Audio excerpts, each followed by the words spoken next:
Hi, I'm Tom Hughes. Today we're talking with Jay Owens, the city engineer, about the Highway 61 project and other stuff. How's it going? Is the project going pretty much on schedule? Pretty much. We've got, we had a real good start to the project, good weather. We ran into some heavier rains here in the summer and it has pushed construction out.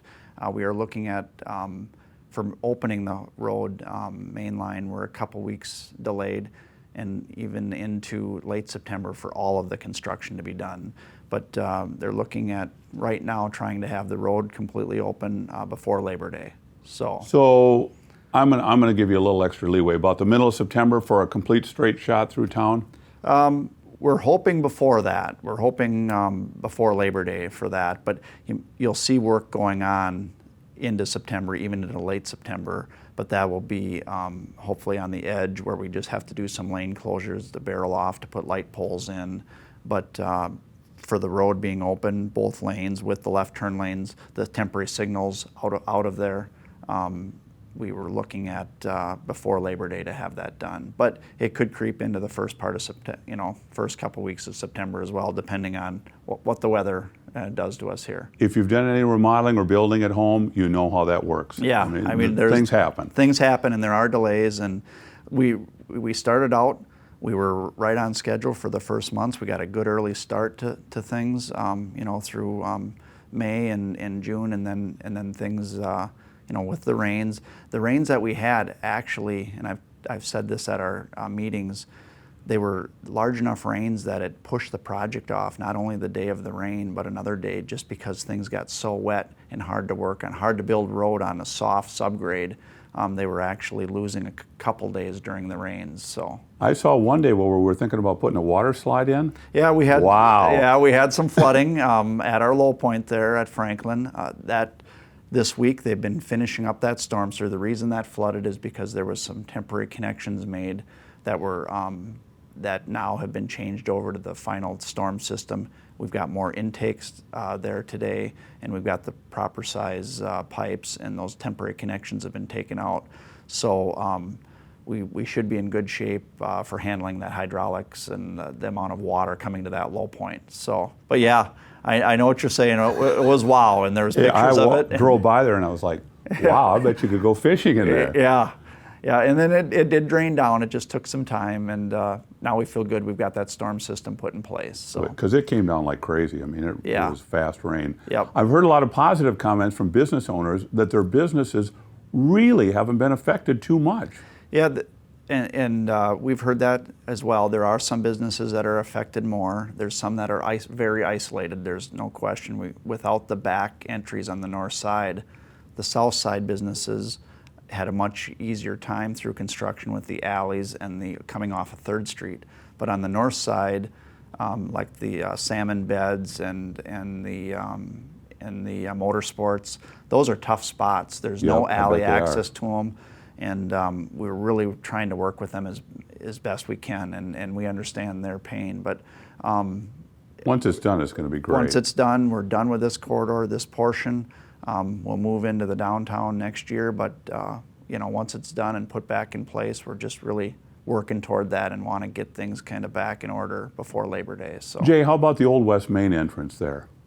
The Old West Main entrance, we're looking at trying to get at least a right-in, right-out open tomorrow, which will help, which would be Friday, Friday of this week.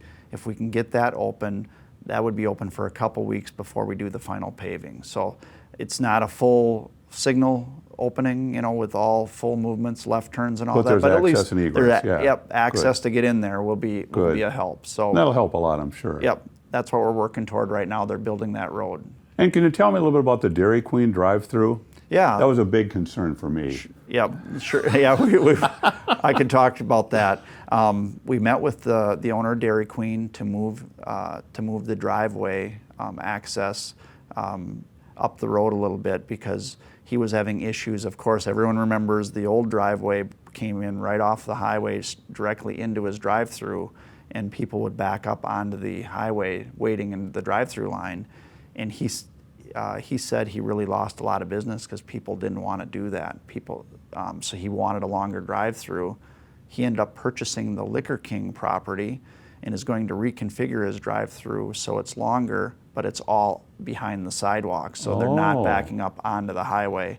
And the reason it looks so weird right now is he has not done his internal work to reconfigure that. He needs to move his sign, and he also needs to move his order board to optimize that drive-through. But once he gets it done, the drive-through queuing will actually occur all in front of the Liquor King, off of the highway. So Wow, different. it'll be an improvement, and Yep, it'll help yep. him for business, because he says the loss of business with such a short drive-through really impacts him. You only had like 3 cars there, I think, didn't you? If that? If that, yeah. Yeah. And then you're across the sidewalk and then backing up into A lot of times I would go, there's cars in the street. Yeah. So I can understand that. Yep. Good idea.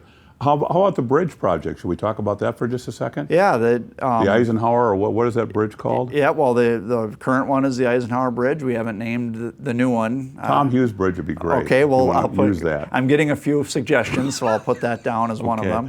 them. The bridge project is wrapping up preliminary phase of the project, where we've got a geometric layout. We'll have an improved environmental document that allows us to move to final design. And we've actually started the conversations. I had a meeting yesterday with MnDOT and ADM to talk about construction, right? Because it's going right next to ADM, and they have large tanks, and they have interests there that they need to protect, and we need to work with them during construction. So And you drive up there now, up 3rd Street, and the approach to the bridge, it's like, where the heck are they going to put this bridge? Because it doesn't look like there's much room it's there. tight. It's between the existing roadway and ADM. And they're not moving the tanks. And they are not moving the tanks, and we've got to go over the top of the railroad. So we had the railroad involved in that meeting. CP Rail was there yesterday with us, talking about how we actually get the bridge started. That very first section of the bridge has to be launched over the top of the railroad tracks to get to the first pier. Wow. And looking at those details on how trains keep running and how these large beams are placed, that one area of the whole project is the tightest work area. So that's the first meeting we had, was with ADM and CP Rail. bet, yeah. Then it opens up a little bit more when you get into Wisconsin and some of that construction on that side of the river. There is the marina down there to deal with, and the campground. But there's a little bit more open. There's some room over there Yeah, once you got get a little onto more those- elbow room there. A little bit more elbow room. So it's exciting to see now we're moving from that preliminary phase and preliminary design to final design, and really thinking about how do we build this, how do we work with the businesses to get it built, and keep traffic going the whole time that we're building the new project. Well, we always appreciate your updates. Thanks for coming in again. Yep, you bet. And anytime I'll come in, and as the bridge project gets moving along further into design, I'd be happy to kind of keep people posted on that project as well. Good deal. Good. A lot going on in Red Wing the next few years. Jay Owens, City Engineer. I'm Tom Hughes. Thanks for watching Red Wings Channel 6.